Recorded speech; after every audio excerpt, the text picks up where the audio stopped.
Something you should know about wire, cloth-covered wire. I buy it in two forms, and I think they sell it on Radio Days in both of these forms. You can buy solid wire, or you can buy stranded wire.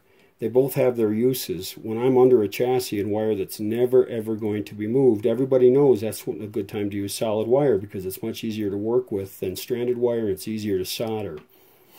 But when you're building a harness like this guy that has to remain flexible, and yeah, this isn't going to be used all the time. I mean, this isn't going to be handled all the time by the owner, but I will tell you that it is going to be moved a lot as I'm putting the radio back together, and that can be enough to break solid wire. So I want to build this harness with stranded wire.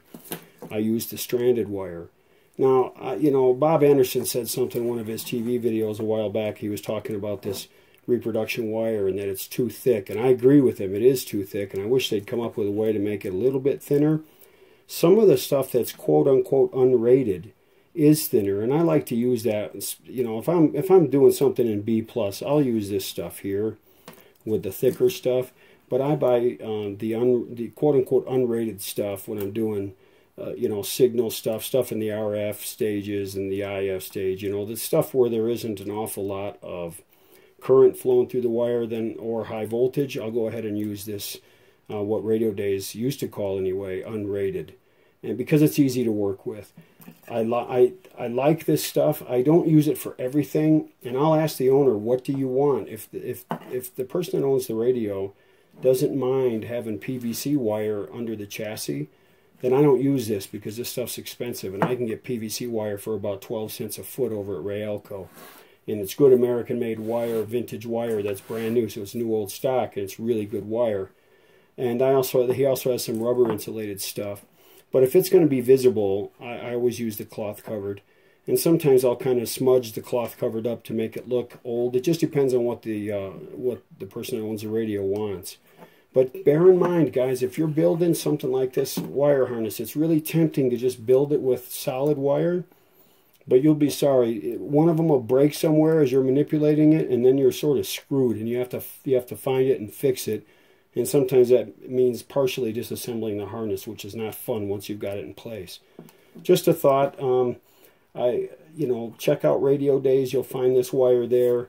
I have seen it in other places, but really the most reliable place is Radio Days, and so I'd give them a shot. About this harness is that these motor wires that are grouped here, I've labeled them motor wires, are the ones that I already installed connecting to the motor wiring. There's the mode switch, the tuning mode switch. These are already connected to that, and I already ran the wires. These are the ones that I made the traced wires with. The black with the red tracing, the yellow with the red tracing, and well, actually it's black with red tracer, but I made red wire with black tracer. It was just easier to make. And the basically the brown with black trace wire. Those are already made and attached to that mode switch, and so is this black wire right here. So I'm okay on these. I don't need to like make these from one end to the other because I've already they enter the harness midway through the harness, and then they follow out to this end and out to the end here. Originally I was going to build the harness and then disassemble this one and attach them one by one to this here. But I think what I'm going to do is I'm going to strip the carcass off of this harness, and I'm going to tie these wires together somehow in groups like you see here so that I know which ones go where. But I need to be sure because some of these wires look the same and they come out in multiple places, so I need to figure out exactly which ones are going where. So the first thing I'm going to do is grab my X-Acto knife. Well, it's really not an X-Acto knife. It's a cheap Harbor Freight facsimile, which I'm going to rectify soon because the Harbor Freight ones really stink. But anyway, I'm going to take this X-Acto knife and I'm going to cut that carcass off. And let's see how you do. Now remember, I don't really care about these wires because I'm replacing them anyway, so it's okay if I slit the wires. So I'm just going to go ahead and make the cuts in the carcass. So let's start at this end here. So really all you do, stick the knife in between a couple wires and you just make some cuts. And this stuff will sometimes just disintegrate as you go. They packed a lot of wires into a little tight package with these things, and I like that. I suspect what they did is they put this on a little looser and they shrank it somehow. But in any event, I can't really duplicate this, so I'll come, like I mentioned earlier on, I'm just going to do it with some cotton string, and it works pretty well. It always looks good. It's not an exact replacement, but it looks good. It's something that it needs to be done, because it's always tempting to leave a harness because you can't see the wires, and you think, well, you know, they haven't been flexing much, and even if the insulation of the wire is bad, what's it going to hurt? It's inside that harness. No, that's not good, because this harness doesn't provide, this carcass does not provide much for insulation. These wires may look really pretty, but they're not good to keep in the radio because of how brittle they are. Don't need that, man. That's bad juju. So I'll just keep stripping this stuff. It's not very much fun. So let me keep at it. Now I have to be very careful with these because of the phenolic. I want to break that. I'm really screwed if I break that. So the way the wires are sort of twisted, it's really hard to make a straight cut on this and just get it done in one shot.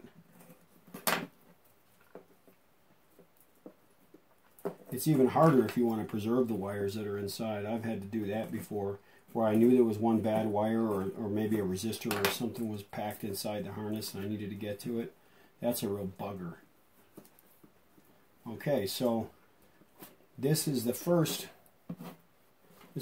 group of wires that I want to keep together. So I'm going to go ahead and mark that. I'm going to wrap them in tape in a couple places, just so I don't lose track of them. Doesn't have to be anything fancy. I mean, I'm not even going to worry about this tape.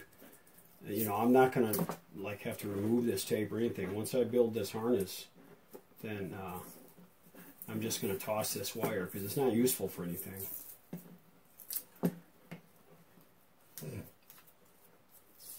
And this is an expensive thing too, because all this wire is cloth covered wire. You know, I could use PVC if I were putting it inside of a carcass, but this part right here is visible, and I don't want that to not look good. I have thought about using like a polyester. I found some polyester tube that kind of looks like this stuff, but it looks really cheesy in the radio. I tried using it. Plus, if you like have heat shrink or something, that like the end of it wants to come undone, kind of like that cloth covered line cord that you can buy. You know, it's really like rayon cloth on the outside of normal extension cord lamp wire. Well, the rayon tubing that I tried is just like that. It unravels at the ends, and so you wind up trying to keep it in position so it doesn't unravel. So I tried everything. I tried heat shrink, but then that melted the polyester, and I tried gluing it, and that just looked terrible.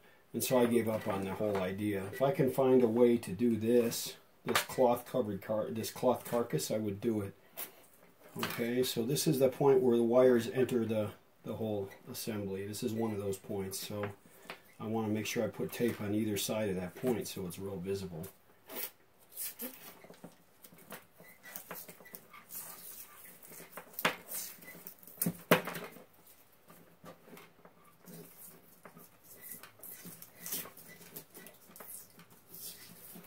I burnt myself earlier with my soldering iron, and it's a funny thing how when you burn yourself with something as hot as a soldering iron, with a good soldering iron, sometimes you hear it and you see it before you feel it.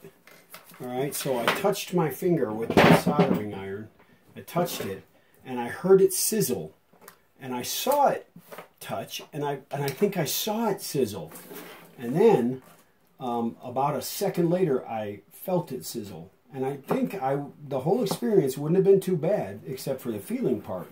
If I could just dispense with the feeling of the sizzle, it might have been okay. But once I started to feel it sizzle, well, then I needed to hit the restroom down, the bathroom down the hall really fast, because I needed to put some cold water on it quick. And I don't know if this works for you, but it works for me. When I burn myself pretty good with that soldering iron, because it's able to dump a lot of heat into you all at once. When I burn myself with that thing, the only thing that helps is to go into the bathroom and run the water cold. I'm in the basement here, so the water is pretty cold because it's coming right out of the ground, right to where I'm at. I mean, the water literally comes out of the ground just feet away from where my faucet is. That's real good for cold water. Kind of sucks for hot water, but anyway, I run it under that cold water in that bathroom for about 10 minutes, and that's the only way I can make that pain stop. It's nasty. Soldering irons do some nasty damage to you if you're not careful with them. And I mean, it happens quick. I didn't touch it but for, a split second.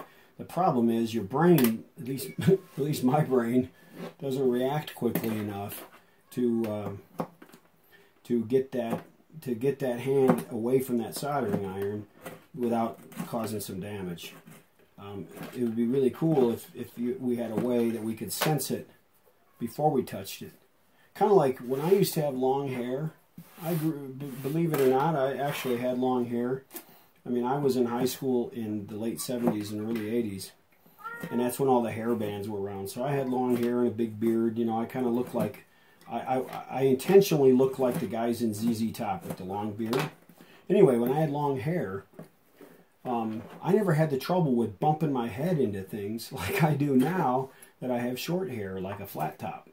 Ever since I cut my hair short, I've noticed I bump my head more. And the only thing I can figure is that my hair is kind of like a sensor that tells me, hey, you're getting too close. Hey, dummy, you're getting too close to hitting that, that shelf that you're leaning over. You know, it kind of gives you a warning so that even if you don't realize it, if you're not conscious of it, you kind of back off a little. Because I've noticed I get a lot more bruises and bumps to my noggin since I started cutting my hair short than before. I don't know. You tell me if that's the experience you've had. So I've got all this nasty carcass stuff. I'll just throw that away. I bet that burned like crazy. Anyway. I'll throw that away, and now I can actually look at this wire harness and kind of know what's going on. So when I want to know where do one of these wires go, well, at least I can slide it back and forth and do whatever and see whether it comes out here or whether it comes out down there. So I'll get to working on replacing these. And then once I get a section replaced, like I get this section here replaced and I want to tie them together, I'll show you what I do. There's really not much to it. It's pretty straightforward.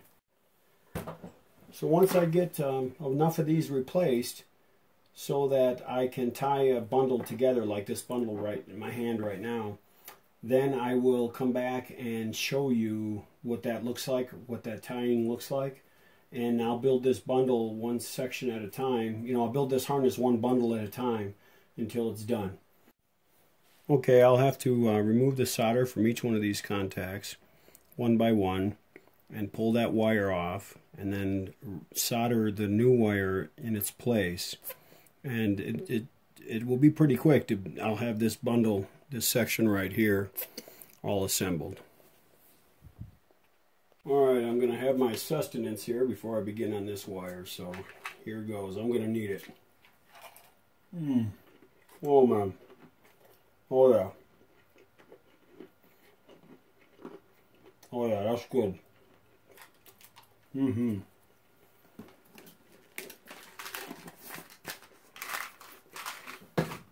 don't know what I'd do if it weren't for Brock's candy corns and peanuts. I like to use desoldering braid. A lot of people aren't fans of desoldering braid. I'm not quite sure why. I don't like using a solder sucker. They're just a pain. They're clunky. They're big. When I use desoldering braid, I can put it right here in a little piece like so. Using this cheap Harbor Freight hemostat, get it exactly where I need it to be. Go right to it.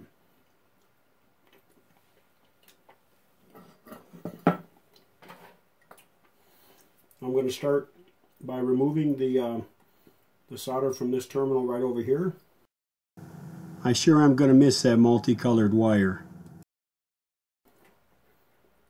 And it is a yellow wire with red tracing, which I believe winds up being this wire way out here.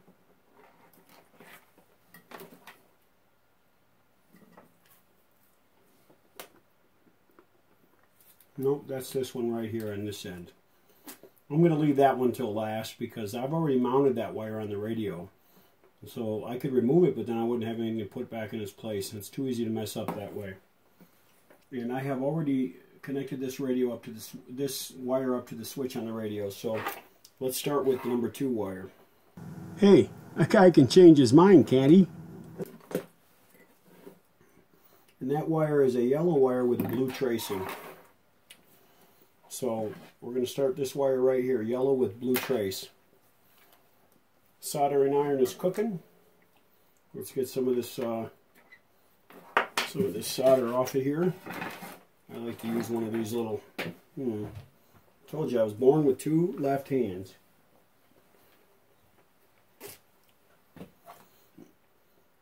Like the way I do this is I heat up the solder first if I can, get it good and hot, so that when I put this desoldering wick on there, it's already kind of soupy. Comes right off.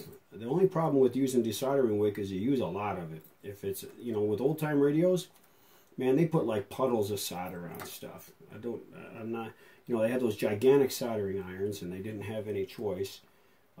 That's just how it worked. Sometimes I like to pull the wire off before sucking all the solder, because what that'll do, that wire, if you're not going to reuse the wire, it'll pull a lot of the solder off with the wire. But you want to be careful when you do that, because sometimes they'll break loose and then all of a sudden you got 1,000 little dots of molten solder floating in the air toward you. And I happened to be wearing safety glasses the other day, which I usually do. I happened to be wearing a pair of safety glasses when that happened, and that solder hit the safety glasses. I could see it, and I thought, man, what if that hot solder had hit one of my eyeballs? Wouldn't have been good. All right, so now we're going to clean that up the rest of the way. Get the solder off of here. Another problem with desoldering braid is you do run the risk of getting things too hot. When that's a problem, I'll put a heat sink on there somewhere, but then that slows down the process because it pulls the heat away that you're melting solder with. So it's a hassle, but I think a solder sucker is even more of a hassle. Clunky, nasty things that have to be cleaned all the time. Not my bag. All right, so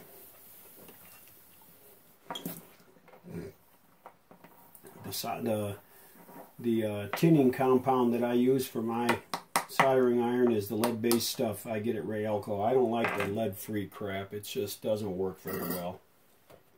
Alright, so one wire is pulled. First things first, I don't want to be a slob, and so I'm going to clean that contact up and get it ready for the wire. I'm going to have to make a wire that has the tracing look to it so that I can distinguish it from other wires when it comes to troubleshooting, because this RCA schematic is marked with wire colors all over it. And there is actually a wiring diagram. RCA is one of the few that did that. Atwater Kent did it too, a wiring diagram that isn't a schematic. It actually shows you where the wires are laid out in the chassis, which can be really handy, because I have been in situations where it was easier to read that than to read the schematic, and you can rebuild an entire radio simply by using the wiring diagram. Alright, so let me take some of this wire. Like I said, it's a yellow wire with blue tracing right here, and it's going to go on that contact. Now I'm not going to worry about this twisting until I get to all of these installed in this bundle, which means I'm going to have to make this wire about 30% longer than what it looks like it should be, because that twisting is going to take up space. I'm going to lap off this little sample piece I made earlier and start marking this wire. So I'm not gonna bore you with watching me mark that wire. You watch me do another one. I'm going to grab a blue Sharpie and I'll start marking this wire. All right, that's one wire soldered onto the contact. In a little while, I'll go ahead and solder it to this one over here. But I want to have all these done first. Once I have all these soldered, then I'll go around, and these ones that come all the way to this set of contacts here, then I'll go ahead and solder those. But while I do that, I'll do the little twisty thing to make sure that they stay bundled together. That's part of making them look good too. So, so far so good. We're just moving right along. Well, this video is getting a little bit long, so we'll go ahead and break it off now. Take a look at this cool ad for the RCA 811k. I imagine this ad came out about 1938, and they're really making a big heyday out of the electric tuning. So we'll go ahead and wrap it up for now, and just check in with me for the next episode.